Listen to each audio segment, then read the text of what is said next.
What's up, everybody? We're back at it again with another NOM Studios podcast. Today we have Kelli-Anne Cerrini with us. How you doing, Kelly? I'm good. How are you? I'm good. I'm good. Now, let me ask you a question. Do you like being called Kelly? Do you want me to use Kelly-Anne? No, Kelly's good. Like Kelly's good. Kelly? Has everybody ever just called you Anne? No, that has never happened. I've gotten like Kerry though, and Okay. occasionally I get Ken, which is just weird. Like your father. Okay, so first introduce yourself. Tell me who you are, what you do, what are some of your passions. Just let the audience know who you are. Okay, so I'm Kelli-Anne Cerrini. I am the marketing manager over here at Cerrini Associates, but I also do the Hmm? marketing for the Imagine Awards, both Long Island and New York City, and the Nonprofit Resource Hub. I've been doing that for about 6 years now, and safe to say I kind of fell in love with the nonprofit sector. So they're Hmm. definitely like one of my passions. Love volunteering, love getting involved in the community. And then outside of work, definitely I'm like a big reader and just kind of love to be out and about and with people. Yeah, I mean, you would have to be able to fall in love with the nonprofit world, and in nonprofit myself, I feel like it's very easy to do. Everybody who works in this industry is passionate about the work they do, but you came from the designer world. Yeah. Like you're a designer in the city, NYC, for a couple of years, and you left that to work with your dad and Sereni and the nonprofit research stuff. Like, how did you make that decision? What was going through your head? Were you burnt out? Was it just something you didn't like? Like, walk me through that.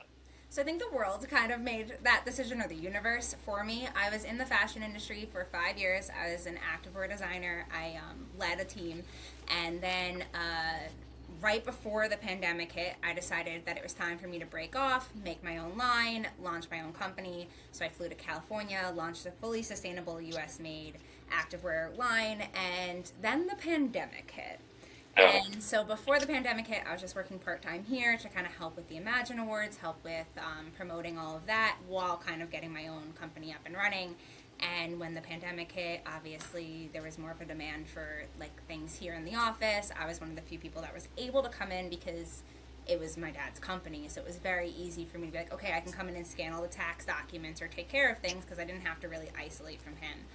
Yeah. And then, obviously launching a business during the pandemic really wasn't the most successful thing in the world. But I kind of say, my brother likes to say that I failed forward. Like my Yeah. company didn't work out, what I was doing didn't work out, but I ended up falling in love with what I do now. I love being in this industry. I love the people. I love the community. And I ended up being able to donate a lot of the activewear to Strength for Life, which is Okay. women who are trying to move their body as they recover from cancer or as they go through cancer treatments. Mhm. So, it maybe wasn't the plan that I had laid out for myself, but the best laid plans. And it kind of worked out. Okay, quick question. If you had to pick an activewear brand today that has really good material, who would it be? Right now, my current favorite is definitely Beyond Yoga because I'm definitely like a hot yoga person. So Beyond Yoga Yeah. is like my go-to. But I have to say I am a sucker for Lululemon as well. Okay. Yeah, I have Lululemon's like ABC pants. I have like 5 pairs in different colors. It's like my go-to work pants. Like the slacks, they feel Well, so good. it's nice, right? Because their stuff can be worn all the time. You can like up. Yeah. Yeah, they're definitely on top of the game there. Okay. Okay. Okay. So you say you failed forward. Your brother says you failed forward.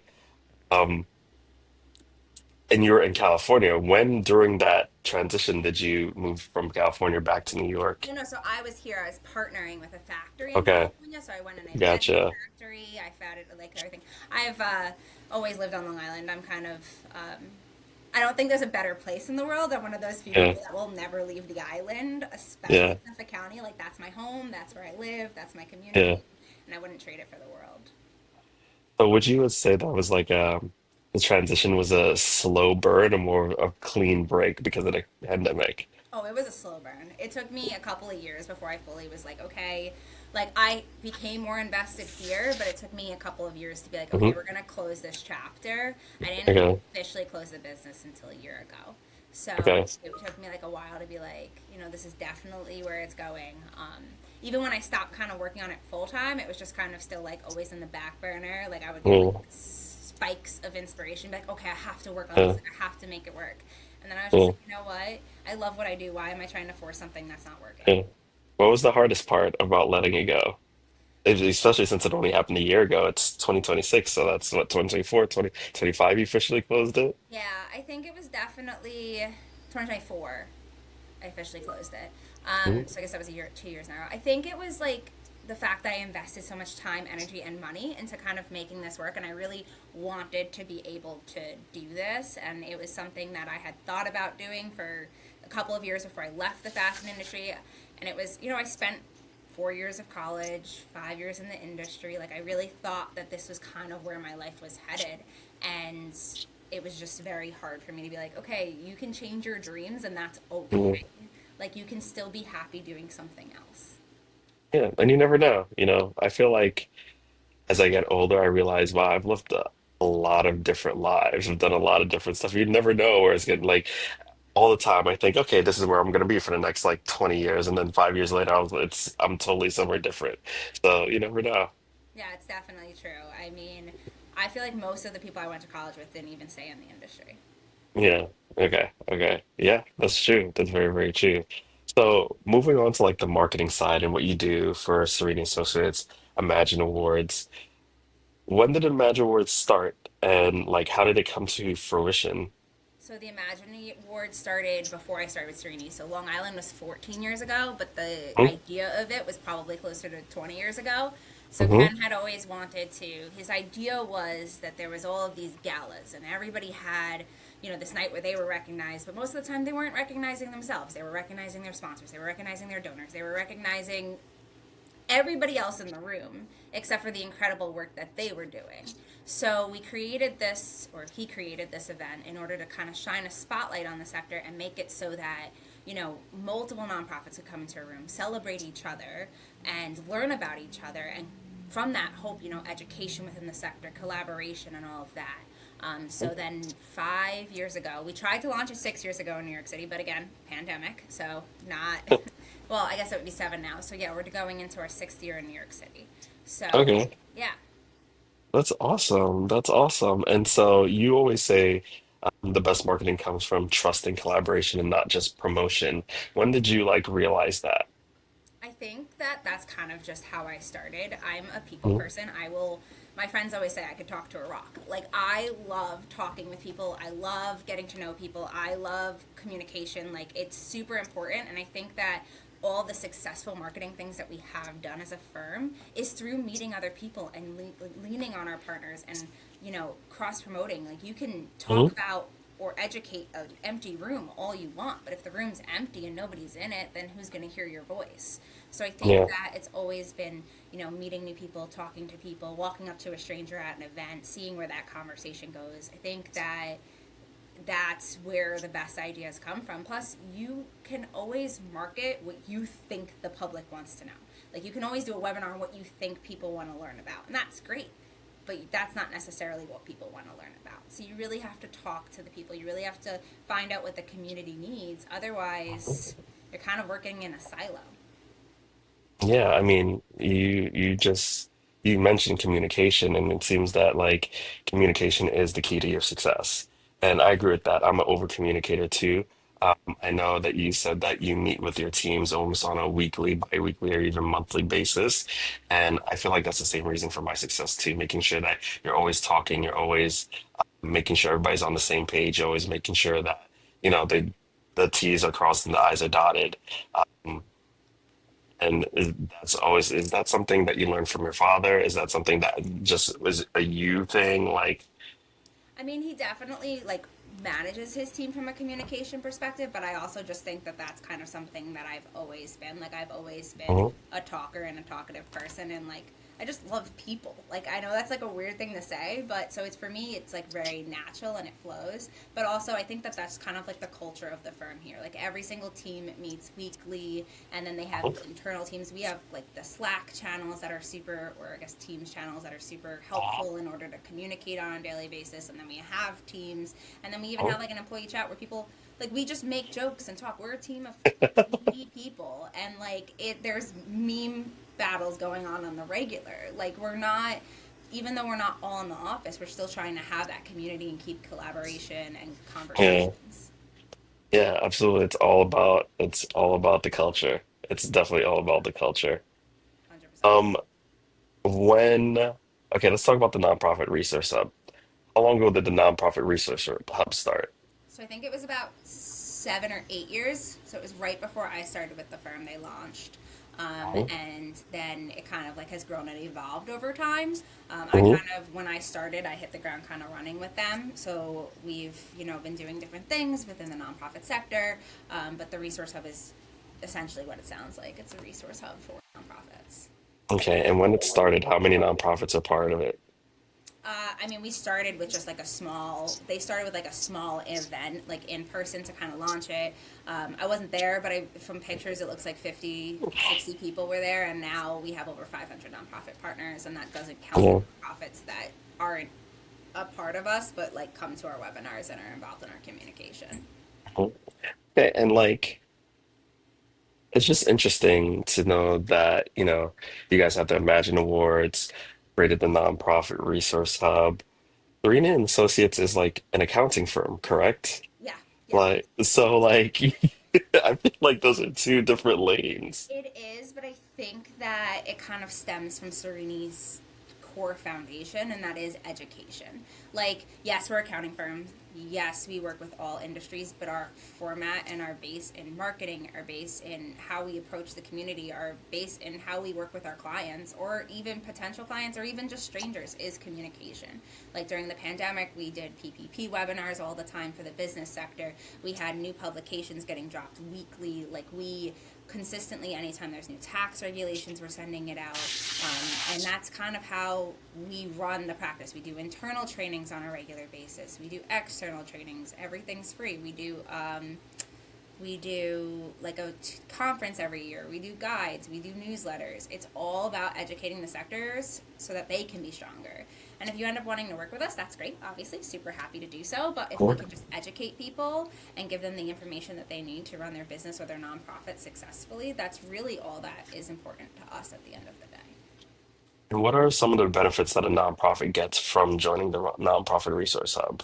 So they can post on our job board. They can come to Mhm. any of our events for free, except for occasionally we charge a nominal price for in-person Mhm. events, but we're talking like $25. They can post their articles, they can post their upcoming events, and they get access to all of our vetted professionals. So we have a list of vetted business members that only care about the nonprofit, well, not only, but they care about the nonprofit sector and are vetted. And they're Mhm. proven by our board that they're people that are going to care and they people who get it. Because it is unique to work with nonprofits. So we want to make sure that we're referring people that are going to bring value above and beyond the regular person to our nonprofits. And the nonprofits that join and nonprofits that are part of you guys right now, what is one like common um, problem that they're always running into that you feel like you hear time and time again, no matter what? I think that we find ourselves in a somewhat unique time where I feel like a lot of nonprofits are being um, there's an increased demand but a decrease in funding. So because of Mm, that, that's kind of where we're seeing all the problems are kind of stemming from that. So whether it be additional need for fundraising, whether it be low staffing, whether it be an increase of supply, like a simple case of mm, demand and not being able to supply it, like it kind of all stems from that basic need that I think that nonprofits are more mm, important than ever before. And what do you think is the solution to having a nonprofit stand out to be able to, you know, attract that funding, to be able to get those dollars that they truly need? I think it's actually not about standing out. I think it is about collaborating. Like I think it is about effectively working with the tools in your area. So instead of a nonprofit trying to do every single thing and be every single thing to that person that they serve, find other people or other nonprofits in your community,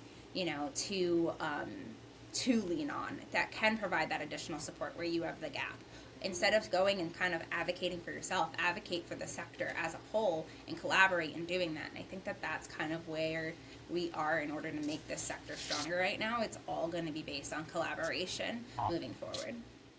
But what would you say to the nonprofits who like feel like there's not enough donation dollars to share to collaborate and share within, you know, a group of people.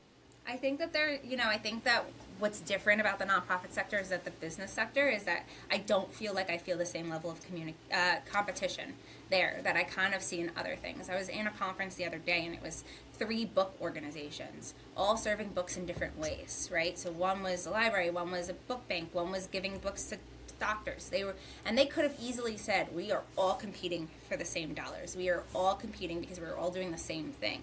Instead, they were like, okay, well, how can we work together to increase the number that we serve? Because maybe this one has a truck, and maybe this one has extra warehouse space, and maybe this one has books that they can't figure out who to give it to.